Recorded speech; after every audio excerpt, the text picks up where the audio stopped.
Muy buenas noches con todos, con los que ya nos conocemos. Mi nombre es Carlos y me recuerdan de los talleres que hicimos de reanimación neonatal hace más o menos, desde hace aproximadamente unas 3 semanas. Espero que en este tiempo hayan pasado bien. Un gusto volverles a ver. Los que todavía no nos conocemos, próximamente en los siguientes días estaremos asistiendo a la ciudad de Ibarra y continuaremos con los talleres.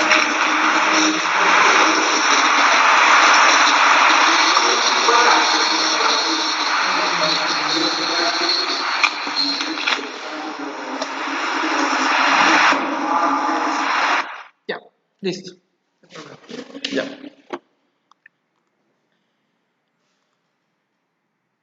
Ya, Doc. Perdón por ese pequeño detalle técnico.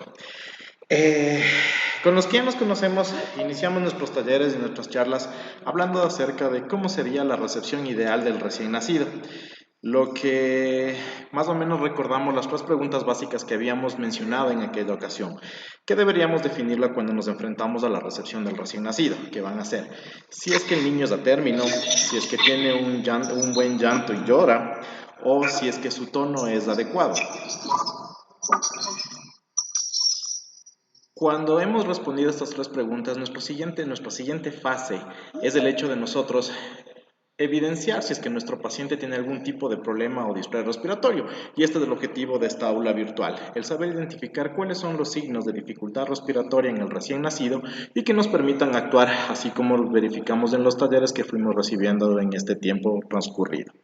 Entonces vamos a definir como dificultad respiratoria a la necesidad de respirar de una forma adecuada y que nos permite intercambiar el oxígeno con el CO2 en nuestro organismo. En el recién nacido, a diferencia del adulto, lo que ocurre es que su fisiología como tal es completamente diferente. Recordarán ustedes que los pulmones de los recién nacidos, los alvéolos están llenos completamente de líquido amniótico. Cuando estos pulmones comienzan a evacuarse en el momento del nacimiento, ellos permiten la funcionalidad normal, es decir, el intercambio gaseoso cuando se han desocupado completamente, como recordamos en los talleres, por las contracciones uterinas, por el llanto y la siguiente fase que es la absorción a través de los ganglios linfáticos de los campos pulmonares.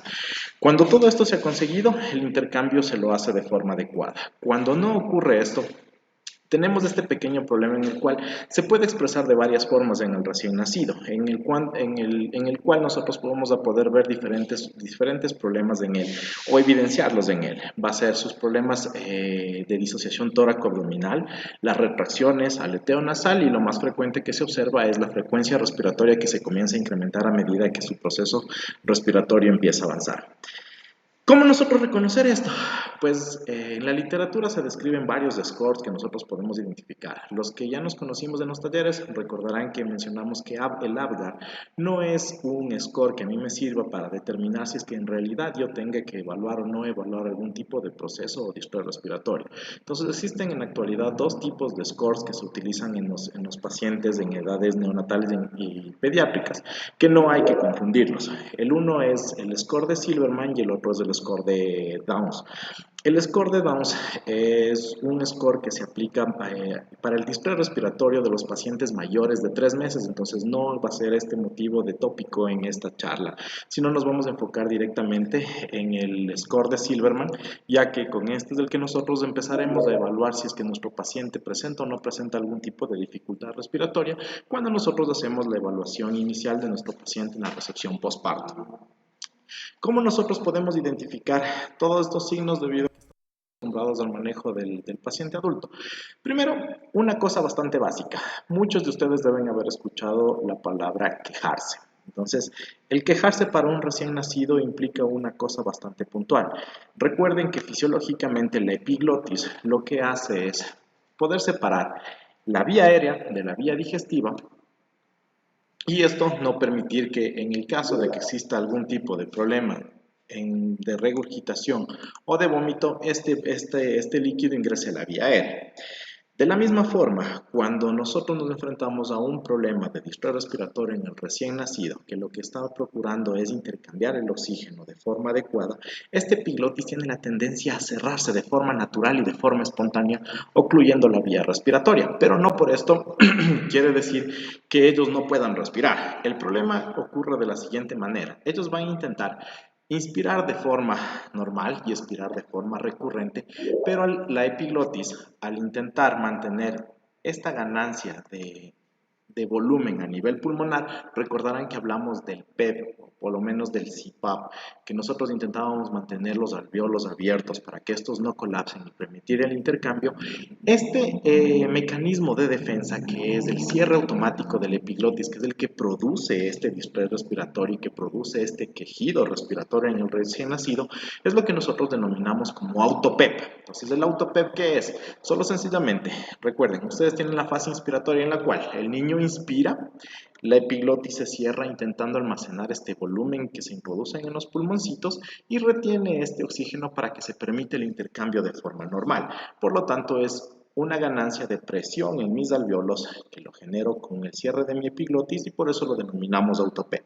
Ahora, el problema con este autopep es el hecho de que cada vez y cuando el niño entra en una fase inspiratoria, va a retener una mayor cantidad de volumen de forma constante y recurrente y esto va a ocasionar que se produzca este quejido. Es decir, él va a hacer esto. Por lo que les mencioné previamente. Entonces, ahora, como les dije, el objetivo de esta charla es específicamente saber reconocer estas imágenes que les voy a presentar a continuación para que ustedes puedan observar cuando nos enfrentamos a un tipo de distrés respiratorio y a los que recibimos el taller, saber cómo actuar en esta instancia. Como ustedes saben, el reconocer estas características clínicas en cuanto al paciente implica que tenemos que ser un poco más visuales, porque es bastante complicado que yo intente remedar algún tipo de signo o que les dé algún tipo de pauta para nosotros evaluar cuando la forma más fácil es enfrentarnos a un paciente para reconocer este tipo de problemas, de situaciones clínicas puntuales. Entonces, a continuación yo les voy a presentar unos videos. Quiero que estén bastante pendientes de la parte auditiva, porque también el sonido que ustedes van a comenzar a escuchar va a tener mucho que ver y relacionarse con el problema que les mencioné previamente.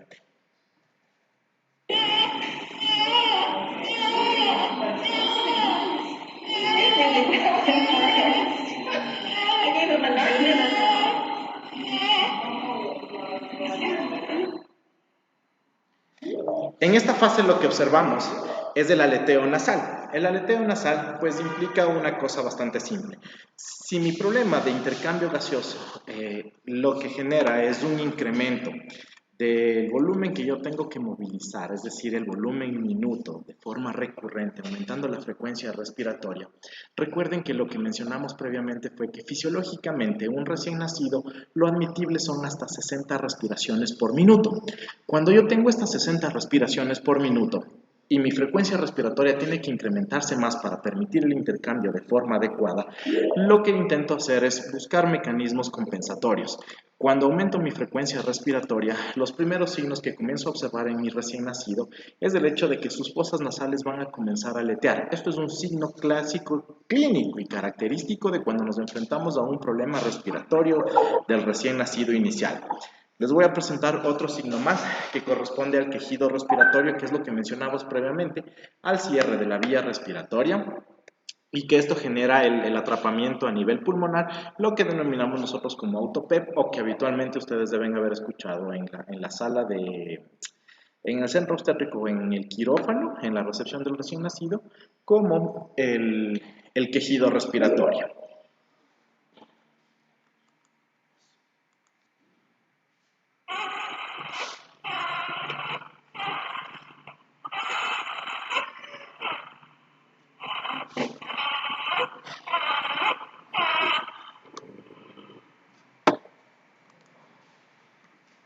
Listo.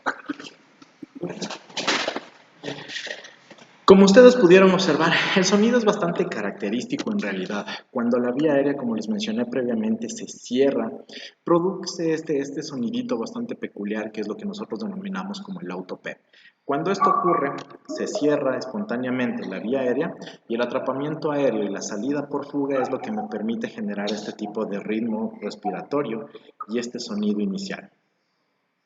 Cuando ya nos hemos enfrentado a estos dos signos característicos, existen otros más que se pueden asociar al problema respiratorio del recién nacido. Les voy a presentar el video de lo que nosotros denominamos como tiraje intercostal. Este es bastante característico y puntual en relación a cómo los músculos inspiratorios comienzan a generar mayor fuerza intentando colocar el intercambio gaseoso de forma adecuada en el recién nacido. Aplicación. Una clase online interactiva, estamos con videos. ¿Alguien está manipulando la aplicación, por favor?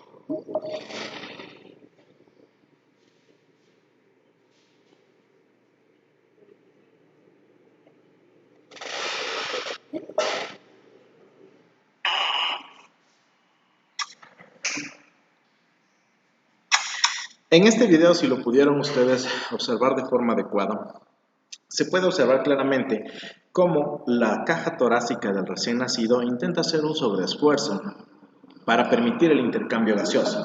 ¿Qué implica esto? Sencillamente que los músculos accesorios, es decir, los músculos intercostales, lo que procuran es hacer una cosa bastante básica y puntual, que es el hecho de intentar elevar más el diafragma y que las costillas se horizontalicen intentando atrapar aire a nivel de los alvéolos pulmonares para permitir el intercambio sin ningún tipo de problema posterior.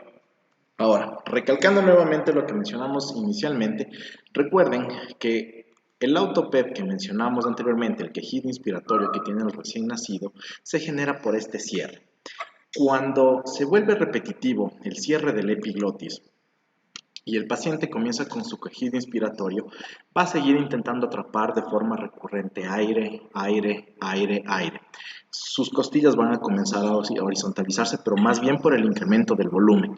Cuando su capacidad pulmonar ha superado la expansibilidad de sus pequeños pulmones, lo que va a provocar es que comience a manejarse los músculos accesorios. Entonces, inicialmente, los primeros músculos que nosotros tenemos a este nivel son los intercostales, los que van a permitir la retracción de la costilla inferior sobre la costilla posterior, intentando ampliar la expansibilidad de la caja torácica. Ahora quiero que miren un nuevo video que vamos a hablar sobre la retracción esternal.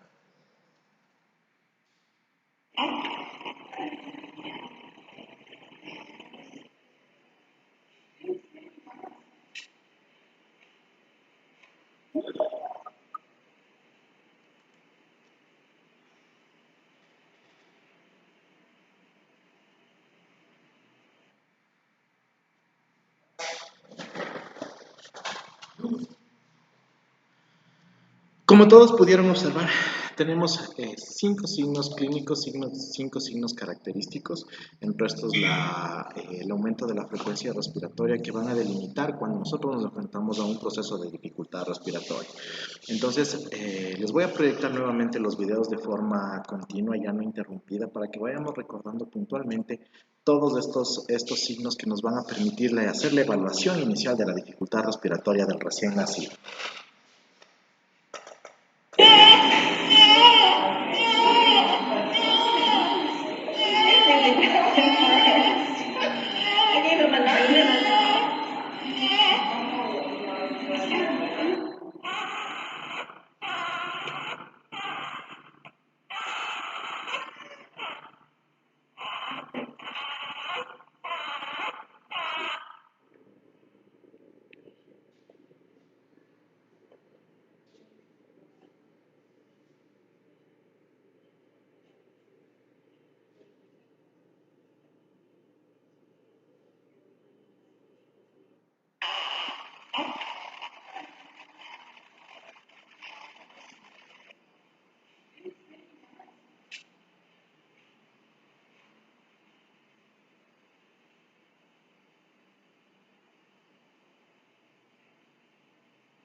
Como ustedes pudieron observar, Cada uno de estos signos son los que nos permitirán evaluar cuando nos enfrentamos a una dificultad respiratoria en el recién nacido.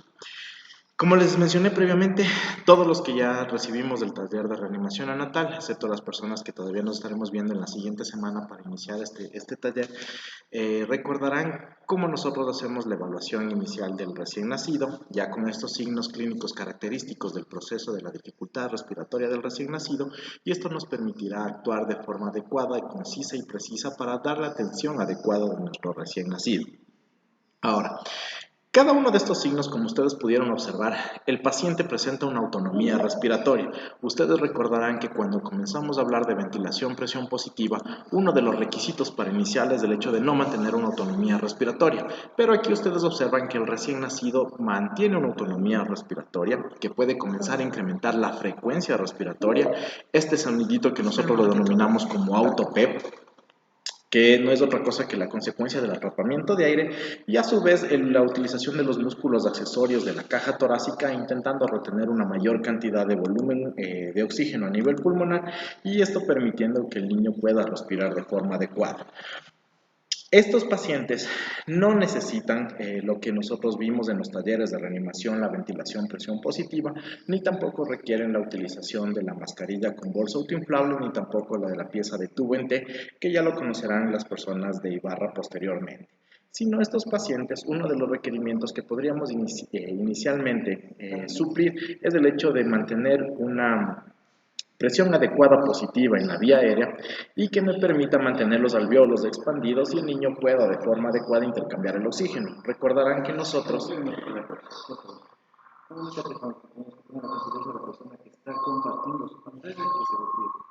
Por favor, es que alguien nos está compartiendo la pantalla y no nos deja oírle y verle al doctor.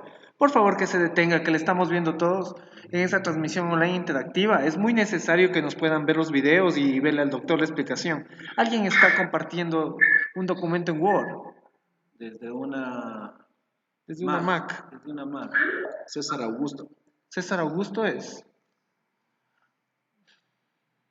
Ya. Listo, muchas gracias.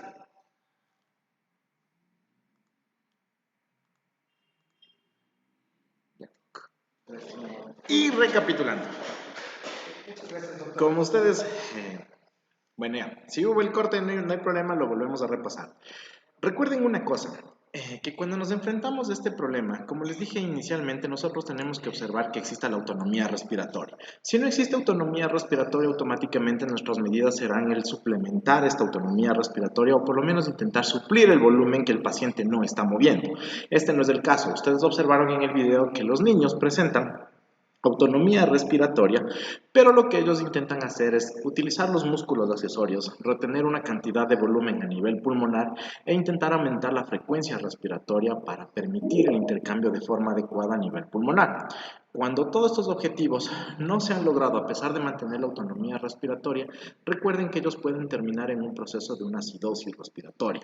La acidosis respiratoria y la concentración, o sea, la hipercapnia, el aumento de la concentración de CO2 a nivel del cuerpo, lo que genera es una cosa, que los receptores que nosotros tenemos, los quimiorreceptores a nivel cerebral, intenten compensarlo de esta forma, aumentando más la frecuencia respiratoria, pero asimismo volviéndolo un círculo vicioso, que lo que va a generar en mi paciente es que se llegue a cansar y su autonomía respiratoria se vea alterada. Recuerden que en el piso del cuarto ventrículo a nivel cerebral se encuentra el fascículo solitario y quien es el que controla la frecuencia respiratoria. Si yo tengo una afectación de estos receptores a nivel de mi organismo, va a llegar un punto en el que vamos a agotar este proceso de compensación y ya no va a servir de nada el hecho de que su musculatura accesoria intente retener una mayor cantidad de volumen, que su frecuencia respiratoria aumente más para intentar intercambiar el oxígeno de forma adecuada y va a terminar en un agotamiento pulmonar, en un agotamiento del paciente y terminaremos en un proceso de una apnea. Como ustedes recordarán, apnea es el proceso en el cual se suspende la respiración por más de 20 segundos y se puede correlacionar con una disminución de la frecuencia cardíaca y de la oximetría de pulso. Cuando estas cosas ocurren, habitualmente son requerimientos y necesidades de ventilación presión positiva. Entonces, en estas instancias, como nosotros vimos en este video en el cual pudimos observar que existen signos clínicos y característicos antes del agotamiento respiratorio del paciente, que son el aleteo nasal, las retracciones intercostales, la retracción esternal y el aleteo nasal, nos pueden ayudar a nosotros a ver cuándo podemos requerir algún tipo de soporte básico. En este caso, el CPAP es una de las mejores opciones. Recordarán que las siglas CPAP no son otra cosa más que una presión positiva continua en la vía aérea. Se pueden fabricar dispositivos de manera artesanal, en el cual lo único que nosotros generamos es controlando un poco la presión con una columna de agua que podemos ingresar hacia nuestros pulmoncitos, o a su vez es que nosotros disponemos de los dispositivos que puedan generar una presión de forma continua, mantener expandidos los pulmones. Para las personas que se encuentran en atención primaria de salud, como mencionamos en los talleres en los que nos conocimos inicialmente, es preferible que si tú tienes un paciente que comienza con estos signos clínicos característicos de la dificultad respiratoria, sea el paciente estabilizado y sea llevado a una unidad de mayor complejidad. Si nos encontramos en una unidad de mayor complejidad, obviamente ustedes tendrán personal capacitado para el manejo de la vía aérea y la toma de decisiones adecuadas para este niño. Ahora, como les mencioné al inicio de esta aula virtual, existen dos tipos de score que habitualmente se manejan en pediatría. El de Downs, que se enfoca para los niños mayores de 3 meses y también está asociado a las crisis asmáticas, y el de Silverman, que es el que vamos a observar a continuación, que nos va a permitir a nosotros de forma detallada evaluar cuánto es la dificultad respiratoria del recién nacido, porque ya van a ver a qué es lo que me refiero con evaluar de forma cuantitativa, porque con esto nos enfocaríamos directamente en establecer si es que mi recién nacido necesita o no necesita algún otro tipo de problema, de algún tipo de soporte extra para mantener su autonomía respiratoria.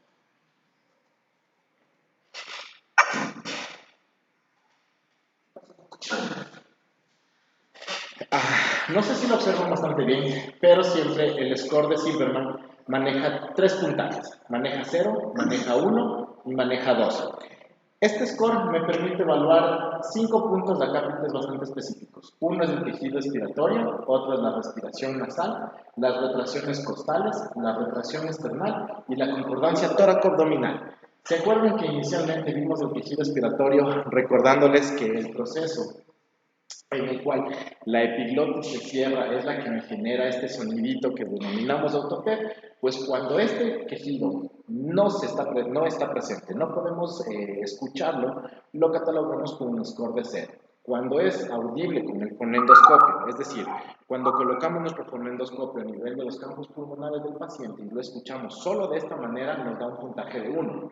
Cuando es audible sin fonendoscopio, así como lo observamos en el video, en el cual el quejido del paciente es bastante evidente, lo catalogamos con un score de 0, de 2. Cuando nos enfrentamos a la respiración nasal, cuando no hay algún tipo de movimiento nasal para la respiración del paciente, es un score de 0. Cuando existe solo dilatación de las fosas nasales, como si se tratara de un conejito, nos da un puntaje de 1. Y cuando vemos el movimiento continuo de las alas nasales, lo catalogamos como un score de 2. Las retracciones costales, que fue lo que mencionamos inicialmente, cuando los músculos accesorios entran en acción para intentar suplir el proceso respiratorio, si es que este está ausente, tiene un score de 0. Si es que este es débil o por lo menos un poco discreto, le damos un score de 1. Y cuando esta retracción costal, como en el video es bastante marcada, le damos un puntaje de 2. Las retracciones externales se encuentran en la cuarta posición por una sencilla razón. Bueno, si es que no están presentes, esto solo implica un score de 0. Cuando existe un movimiento solo del apéndice sifoides del esternón me da un score de 1, pero cuando existe un movimiento del cuerpo, como en el video que observamos, independientemente de que existan o no retracciones costales, esto me da una evaluación de un score de 2. Habitualmente esto se presenta después de haber agotado los 3 primeros acápites de este score.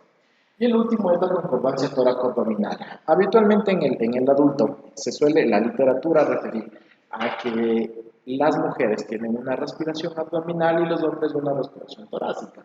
En el recién nacido no funciona de esta manera. En el recién nacido, Tanto la parte torácica como la parte abdominal tienen una expansión casi simultánea para el proceso de la respiración de forma fisiológica. Cuando existe una ligera disociación, es decir, solo hay un movimiento torácico que se relaciona muchas veces con la retracción external, estamos hablando de un score de 1. Y cuando existe una discordancia, es decir, cuando el tórax y el abdomen del recién nacido está en un completo vaivén, habitualmente esto lo asociamos con un puntaje de score de 2. Ya. No le peguen al perrito, por favor. Como ustedes pueden observar, este score es bastante puntual en cuanto al manejo que nosotros debemos hacer en la evaluación inicial de la dificultad respiratoria del recién nacido. Ahora, recordar este score es bastante complicado en realidad y al final les voy a dar un pequeño tip para que ustedes lo manejen con mucha mayor facilidad y estén pendientes de cuándo evaluar y cómo evaluar a los recién nacidos. Pero si tenemos en cuenta que este es, diríamos, la mejor herramienta para la evaluación de la dificultad respiratoria del recién nacido, tenemos que establecer es cuándo hablamos nosotros de una dificultad respiratoria. Cuando la suma de nuestro score es completamente cero, no estamos hablando de ningún tipo de dificultad respiratoria. Es decir, el recién nacido tiene una respiración normal y no tiene dificultad respiratoria. Cuando mi score por A o B circunstancias ha marcado un punto, este punto hasta el valor de 3 yo lo considero, hasta el valor de 4 lo considero como una dificultad respiratoria de leve intensidad. Cuando el puntaje supera de 4 a 6, hablamos de una dificultad respiratoria moderada, y cuando hablamos de un score de más de 6, estamos hablando de una dificultad respiratoria grave o severa en el recién nacido.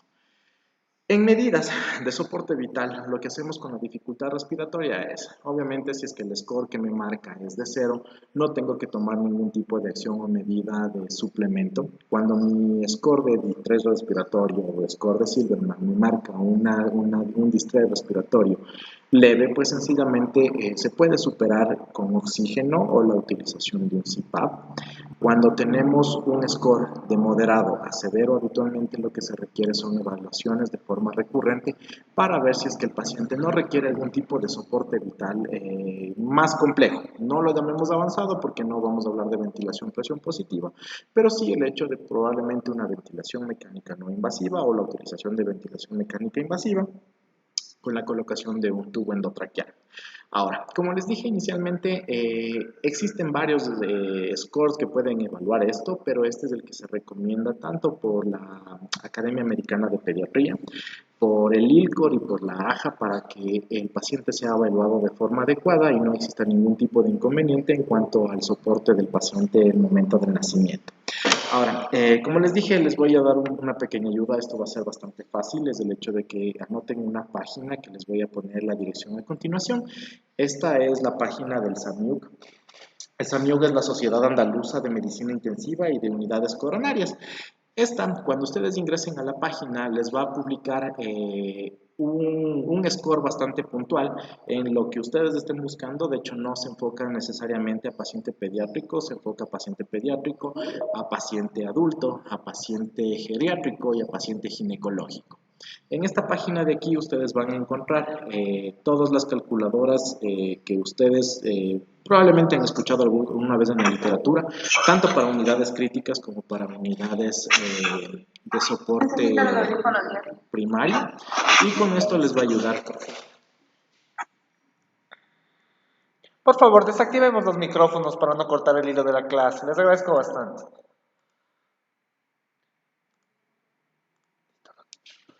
Y con esta página ustedes pueden ingresar el tipo de score que deseen utilizarlo, y en realidad les va a ayudar bastante para que ustedes, si por ejemplo lo utilizan en su móvil o lo utilizan en una tablet o incluso lo utilizan en una computadora, en una PC de su consultorio, para que ustedes tengan acceso libre a la mayor parte de calculadoras a nivel médico para las evaluaciones de los pacientes.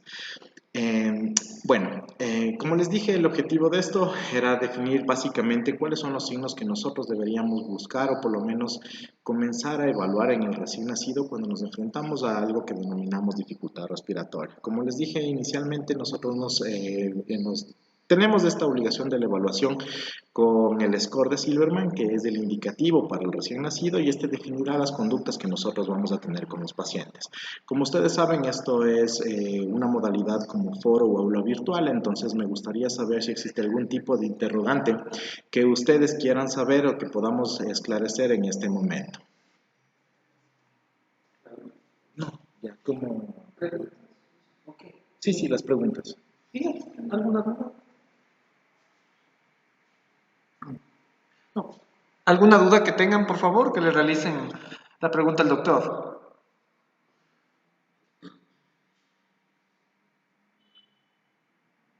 ¿A quién? Sí. ¿De pronto alguna inquietud?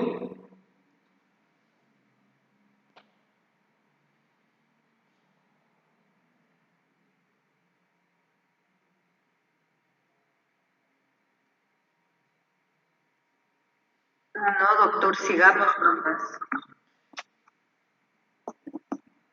Hola Janina, buenas noches. Es que ya estamos terminando, por eso sí me gustaría saber si existe algún tipo de duda en cuanto al score de esto.